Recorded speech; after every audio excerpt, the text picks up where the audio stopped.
Hey guys, Rominating Reaper here. So, it is 2026, I'm outside the cinema, so I can only mean one thing. Yep, it's time for my first visit of the new year. And I'm about to head in to see Saipan. Yes, this is the film about Roy Keane and Mick McCarthy. I've seen the trailer played for this a few times, and it does look really, really good, and very interesting real life story behind it. So I'm hoping the film is good, especially since it's a bit of a local production, obviously partly financed by NI Screen. I'm hoping this one will be good. The only way to find out is to head in, get some snacks, and get seated for Saipan.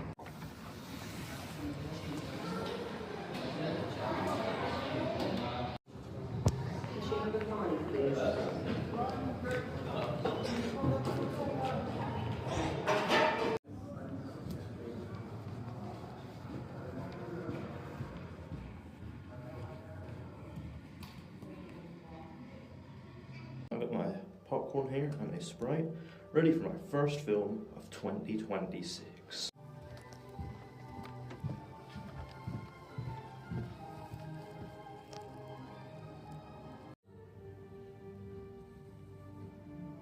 So, Saipan, I am back from seeing it. This is directed by Glenn Leyburn and Lisa Barros de Sa, the directing duo behind Good Vibrations, of course, about Terry Hooley.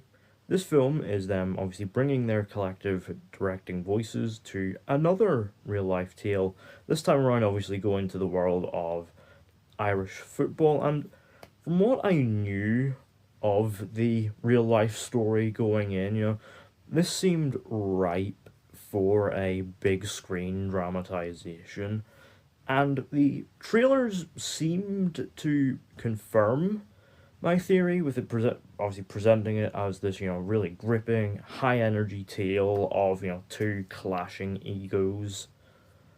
But does this dramatization do justice to the real-life story at its centre? Let's find out.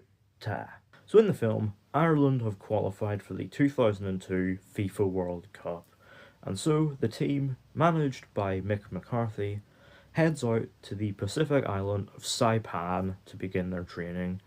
However, problems begin to arise when they arrive and discover that the training grounds are insufficient for their needs, and crucially, they don't even have any footballs, which team captain Roy Keane takes particular issue with, as he begins to clash with McCarthy over his approach to managing the team's training.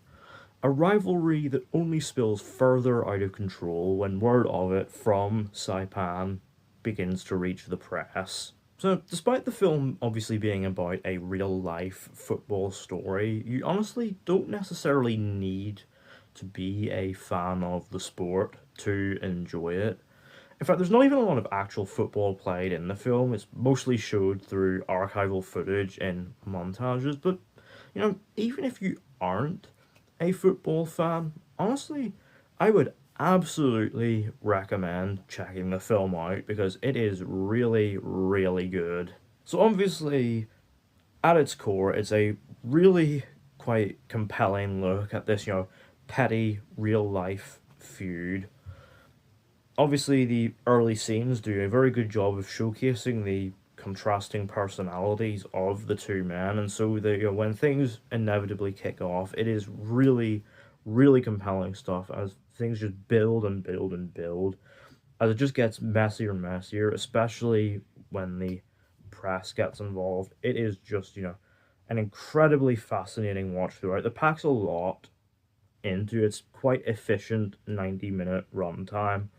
Now, there are points where it is a bit reliant on montages to move things forward, but honestly, there's a lot here to really enjoy. There's actually some surprising meat here, obviously, particularly with how the story is, driven by Roy's desire for Ireland to be, respected and actually seen as something of a proper threat on the world stage, and obviously he views McCarthy's quite lax approach as counterintuitive to that, with him viewing it more like R&R than actual training, and all that stuff is really, really compelling and really makes for quite interesting and tense drama.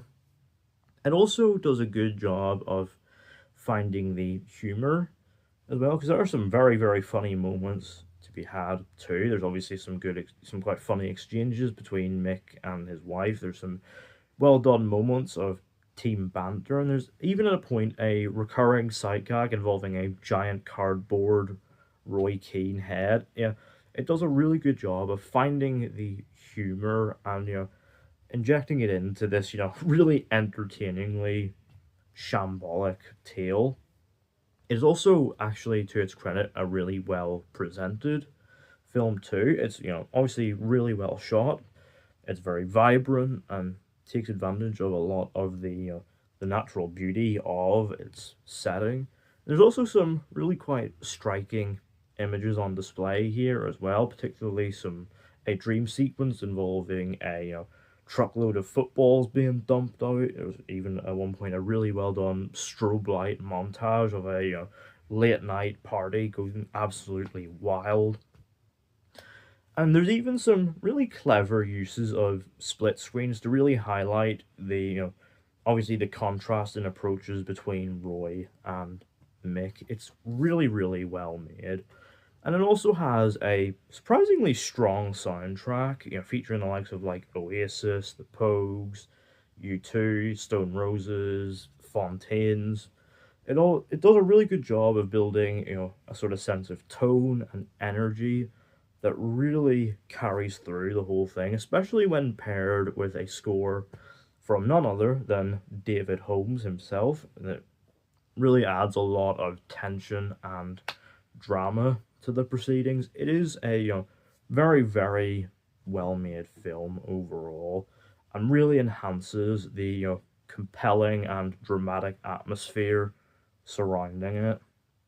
But the glue that I think really holds this whole thing together and really makes it work are the performances, particularly that of obviously Anna Hardwick as Roy and Steve Coogan as Mick. Obviously, Coogan does a good job as Mick. He's someone who's very much like lax enough that you can obviously buy into the fact that he believes that he is doing his best, but he's also just commanding enough that he absolutely holds his own in the more dramatic scenes with Roy.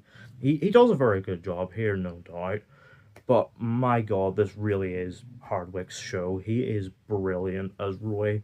And obviously, yes, Roy Keane is someone who has quite a distinctive personality in real life.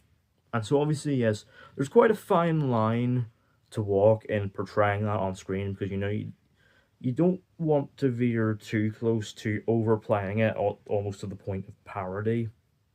But thankfully, Hardwick doesn't tip that balance at all. In fact, he does a really, really great job with it. He brings that, that ferocity, that intensity, and, he really, really sells just how strong-willed Roy is. He is brilliant. Now, in comparison to these two, a lot of the supporting characters, particularly the other teammates, aren't quite as, interesting in comparison. They're a lot more, like, one note. And obviously, yes, because this is very much built around Roy and Mick, obviously the two of them get the lion's share of the character development. But yeah, it means that a lot of the other team members don't, quite feel as compelling or fleshed out in comparison. Don't get me wrong though, they do absolutely have their moments sprinkled throughout, but yeah, they're definitely not as interesting as the two leads. But I think the great work from Hardwick and Coogan, and indeed their really compelling characterization, I think does paper over any cracks that might be there, and really keeps things engaging to watch throughout, particularly as it builds to its absolutely glorious conclusion.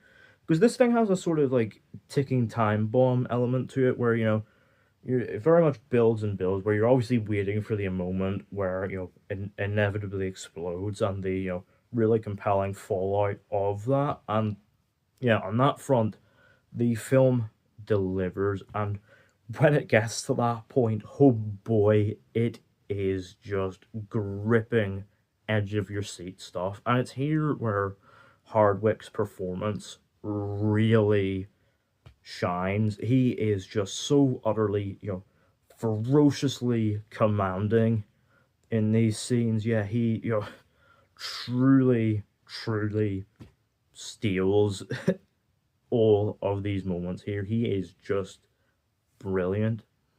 And yet, despite how tense things get at the end, there's also a sort of sense of hope for the Irish team as well. It's, it is all just very, very well done, and, left me feeling really satisfied. Overall, Saipan is a really compelling, tightly paced dramatisation of a quite interesting real-life football rivalry that obviously, yes, gets plenty of rich and gripping drama that really works, particularly off the backs of great performances from Inna Hardwick and Steve Coogan. Out of 10, Saipan gets an 8. So, let me know down in the comments, have you seen Saipan? What did you think of it? What did you make of Hardwick and Coogan's performances? And are you someone who's obviously, fully familiar with this story? And are you a big football fan? I'd definitely like to hear, those perspectives. Yeah, let me know all that down in the comments. Don't forget to hit the thumbs up button if you enjoyed. Don't forget to hit the subscribe button if you're new, and don't forget to turn on post notifications so you don't miss an upload.